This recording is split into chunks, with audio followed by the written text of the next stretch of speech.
Gold, trusted gold buyers. మీరు తాకట్టు పెట్టిన బంగారాన్ని విడిపించి ఈ రోజు ఉన్న మార్కెట్ ధరకు కొనబడను.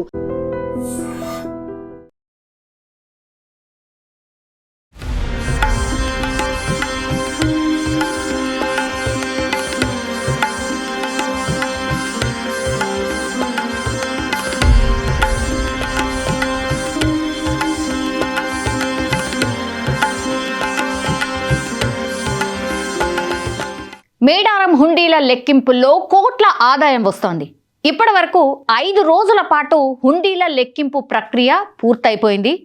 ఇక్కడ 11.83 కోట్ల ఆదాయం ఇప్పటికే వచ్చినట్టు అధికారులు అయితే వెల్లడిస్తున్నారు. ఇంకా పూర్తి స్థాయిలో లెక్కింపు చేపట్టేందుకు ఇంకా 2-3 రోజులు సమయం పట్టొచ్చు. అండ్ హుండీలో 18 దేశాలకు చెందినటువంటి కరెన్సీ లభించినట్టు చెప్తూ ఉన్నారు.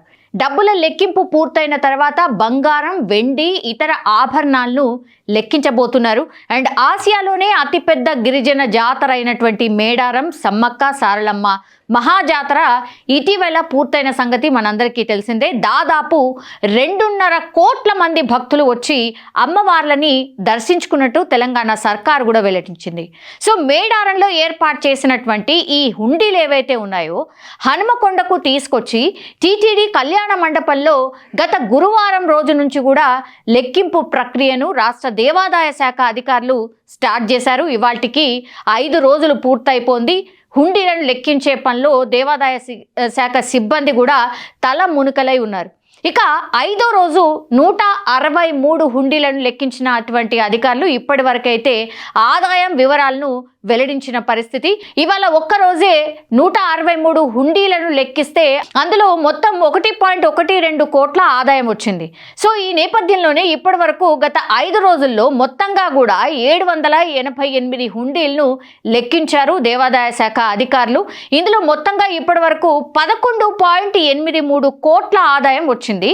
ఇందులో మన దేశ కరెన్సీతో పాటుగా విదేశాలకు చెందినటువంటి నోట్లు కూడా వస్తున్నాయని చెప్తున్నారు. ఇప్పటి వరకు దాదాపు 18 దేశాలకు చెందిన నోట్లు వచ్చాయని వెల్లడిస్తూ ఉన్నారు. మిగిలిన హుండీల లెక్కింపు ప్రక్రియ కూడా ముమ్మరంగా సాగుతోంది. లెక్కింపు పూర్తి కావడానికి మరో 2-3 రోజుల సమయం పడుతుందని ఒక అంచనా కూడా వేశారు. ఇప్పటి వరకు డబ్బులు మాత్రమే లెక్కించారు. ఈ నోట్లు మొత్తం లెక్కించడం పూర్తయిన తర్వాత బంగారం కావచ్చు, వెండి కావచ్చు, వెండి వస్తువులు కావచ్చు, వాటి బరువు ఆధారంగా విలువను నిర్ధారించబోతున్నట్టు కూడా అధికారులు చెప్తున్నారు. ఇక మేడారం మహాజాతరలో ఏర్పాటు చేసినటువంటి హుండీల ద్వారా వచ్చిన మొత్తం ఆదాయంలో 33% మేడారం పూజారులకు అందించబోతున్నారు. ఇక గతంలో నిర్వహించినటువంటి మహాజాతరలో సుమారుగా 13 కోట్ల ఆదాయం వచ్చింది. అయితే ఈసారి భారీగా ఈ అంచనా పెరగబోతున్నట్టు కూడా దేవాదాయ శాఖ ఒక అభిప్రాయం అయితే వ్యక్తం చేస్తోంది. గతంతో పోలిస్తే 3 రెట్లు అధికంగా హుండీ ఆదాయం వచ్చే అవకాశం ఉందని కూడా ఒక అంచనా అయితే వేస్తున్నారు.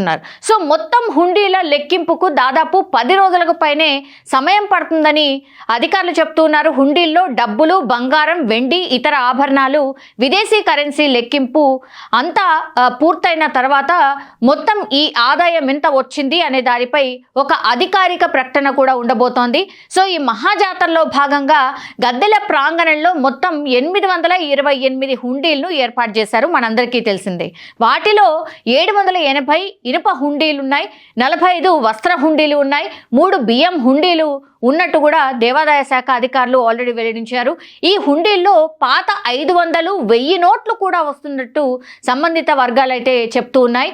సో మరికొందరు భక్తులు పేపర్లు, నోట్లపై తమ కోరికలను రాసి కూడా వాటిని తీర్చాలంటూ సమ్మక్క సారలమ్మ గద్దెల దగ్గర ఈ హుండీల్లో వేసినట్టుగా కూడా అధికారులు చెప్తున్నటువంటి సిచ్యువేషన్ అయితే కనిపిస్తోంది. ఇంకా 2-3 రోజుల్లో ఈ పూర్తి ప్రక్రియ పూర్తయిన తర్వాత ఈసారి ఎంత ఎక్స్పెక్టేషన్ ఉంది అని అంటే 20 కోట్ల వరకు ఆదాయం వచ్చే అవకాశం ఉన్నట్టు అయితే అధికారులు అయితే భావిస్తున్నటువంటి పరిస్థితి. ప్రస్తుతం అయితే హుండీల లెక్కింపు కొనసాగుతోంది.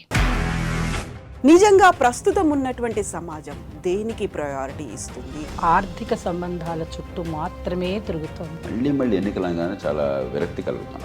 మంచి అనిపిస్తుంది కదా, లేడీస్ కూడా ఛాలెంజింగ్ జాబ్స్ చేసినప్పుడు చాలా బాగుంటది. ట్రాఫిక్ అసిస్టెంట్స్ గా నియమించిన ట్రాన్స్జెండర్స్ అందరితో సాల్యూట్ చేయించుకుంటున్నారు. ఫుడ్ డెలివరీ ఇవ్వటానికి వెళ్ళినటువంటి డెలివరీ బాయ్ అనిల్ పై కళ్ళ ముందు